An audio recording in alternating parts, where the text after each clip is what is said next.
At any age, we can look back and look at those pivotal moments in our lives, those unexpected moments that have truly changed it. But I want to talk about what we do when those things happen. What are our actions, and how do we progress? Two of the most influential experiences in my life were the loss of my mother when I was 28 to cancer, and the loss of my father when I was 34 to a plane crash. Now, I'd love to stand up here and tell you how those actions directly affected my life to make it such that I could be able to stand up here, but I truly can't.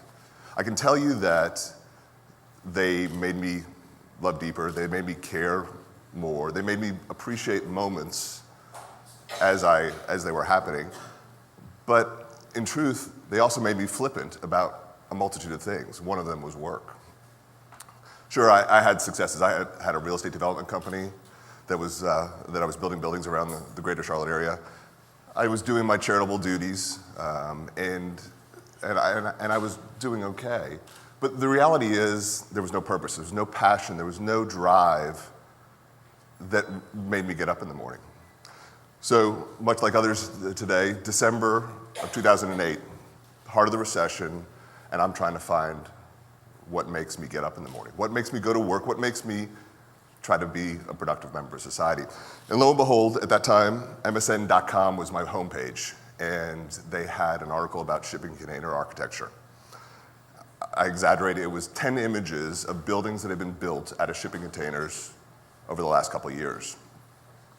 And it was almost instantaneous that I said, that's it.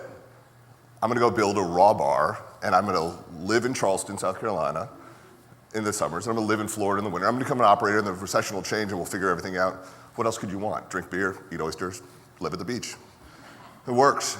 It was the start. If I didn't do that, then maybe I could build structures on vacant real estate that I knew that was downtown in Charlotte, or I could build structures that would ultimately move around and take advantage of the fact that we're a migratory society. The ideas kept coming and coming, and it was almost overwhelming. I spent nights thinking about it. I spent days thinking about it. I spent almost every waking hour talking to people, trying to figure out how to do this. And then I realized I needed money. So where's the money? How do you go and create a structure? So back then nobody was lending any money, but governments had money. So I surmised that it's a bad economy. People go back to college. We need more dorms, so maybe we could build dorms. Or it's a bad economy and crime will increase, so maybe we'll need more jails, so we can build jails.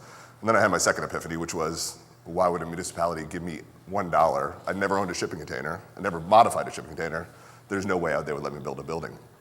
So I went back to the drawing board and I said, okay, well, how did these other buildings get created? And realized that each and every one was a one-off creation. It was a situation where someone with a vision had gone out and put together this group of people, whether or not it be engineers or contractors, metal fabricators, what have you, and they reinvented the wheel every time. So now, in believing that this was potentially the next coming,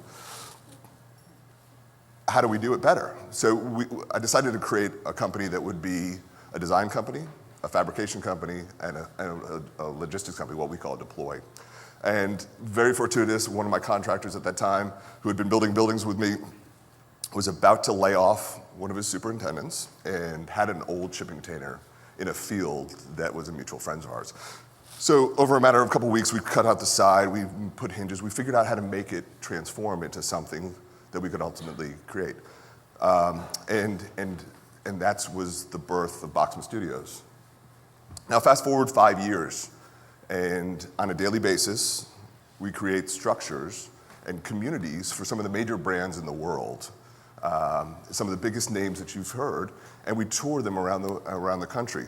Now, I said communities intentionally, and you may argue that the structures we make are not communities, but I would contend that anytime you put two people together at a common place, it's a community. And it's our job to create those communities so that these brands or these companies can influence you. How do we put these communities together so that ultimately they can tell you their story? And it's an interesting time. We're in a digital realm, so what is it? The last study I saw, 2 hours and 21 minutes of our days are spent looking into an iPad, iPhone, tablet. That's 14% of our typical waking hours. So why would a brand come to me and say, build me a one-off experience? The reason is that experiences are more memorable. They're sticky. You feel them, you touch them, you embody them, and you embrace them. And that's why they come to us to go do that. Now, you say, how do you create these one-off experiences? You put together a team that has a common goal. And for us, it's a simple concept of betterment. And I know that sounds a little Walmart wordish, it sounds a little cop-out-ish, but for us, betterment means improvement through change, not through maintenance. And again, improvement through change, not through maintenance. And if we do that, we think we can actually change the world. We haven't done so, but ultimately, our goal is then to influence people who will go change the world. So often we have people come to us and say, I wish I thought of that, or how did you come up with that, or this is how this affects me, things that we would never have thought of. And that is where the pride comes in. I often contend that if you can create the environment, you can create the experience, there can be serendipity that happens on a global level.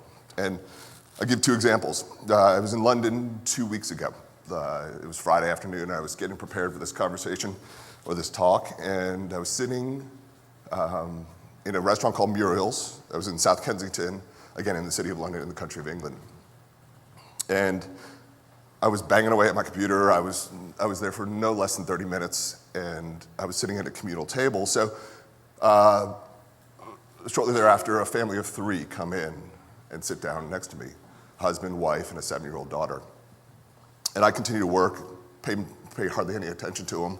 But no less than 5 minutes after the 7-year-old girl sits down, she points up and says, Mommy, look, there's a pot that's upside down with a plant in it. And lo and behold, it piques my attention. I look over, and there's this pot that's over her head, that had lavender in it. And that's the way they grew the lavender for decoration. Now, why was that a serendipitous moment for me? Why was that something that would change my life? It's on a twofold. First of all, I was there for 30 minutes. I had something also over my head that was 2 feet over my head that I didn't even notice. But the second is that one of my missions for 2014 is to redefine the term local as it relates to food production. So I know that goes different from experiential marketing, but follow me here. So how do we have these passions, these wants, these needs, like redefining local as it relates to food production, which is one of mine, and I don't realize that there's a horticultural difference that's over my head. So again, a serendipitous moment raised my head and made it apparent to me. Now, you can argue that was a community experience. It was she and I, or she and I in the restaurant at Muriel's, or it was South Kensington's influence on Muriel's to be able to put that restaurant there. It could be, what England did or what London did.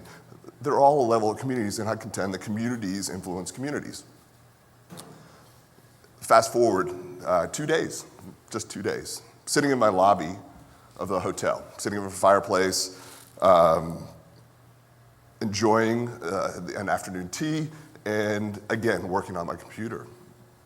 Lo and behold, this couple comes in, or this man and woman come in, and they sit on either side of me, and we start talking.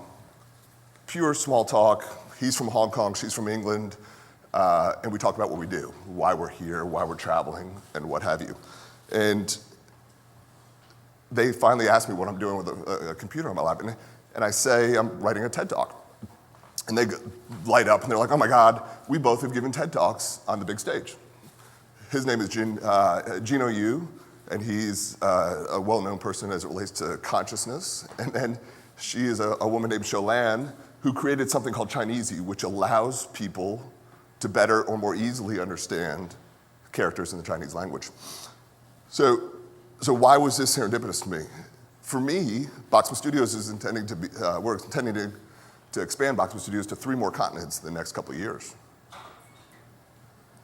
That night, Gino sent 5 emails out to 5 of his contacts throughout the world, introducing me from Burning Man to Habitat for Humanity to people that I could dream of a meeting. And I also started Chinese. So I started to learn how to, so the net of the conversation is communities influence communities. Serendipity happens when you're aware of it. Now, I'm a believer that communities don't always expand, and sometimes they shrink. I told you about my mother, I told you about my father. What I didn't tell you is that my uncle also died this summer. So my dad's twin brother, his identical twin brother, also died in a plane crash. It was over the state of New York, mid-air explosion, both of them, and fuselages landed in water. So think about that. So I got two identical twin brothers who died within 90 years of each other over the state of New York where fuselages landed in water. I could spend the rest of my life trying to figure out the probability of that happening again. I could spend the rest of my life trying to figure out what the purpose of that happening is. But fortunately, at his memorial service, there was a woman who eulogized him and told me about a poem called The Dash. And if you've never heard The Dash, I won't read it to you, I won't recite it to you, because I encourage you to go and read it yourself and have your own experience with it, but I'll tell you what it means to me. So The Dash is very simple. On every tombstone, there's a name, there's a birth date, and there's a death date, and everything else is that dash. So what we do in life is minimized to a dash. Now, what you do with that dash is completely up to you, and how you influence that dash is absolutely up to you, but it's all about a dash. So I contend that everything that I do, every interaction I have, every community that I'm involved with has a dash of itself, much like a highway. So envision, in my world, a very curvy road with a bunch of dashes that ultimately will take us to the end. But those dashes are what make up communities, what influence communities, and that's what we do for society. So I'm running a little quick today, but the net of the conversation is this, that communities are made up of people, people are made up of experiences, and a shipping container changed my life. What is it that's going to change yours? So thank you.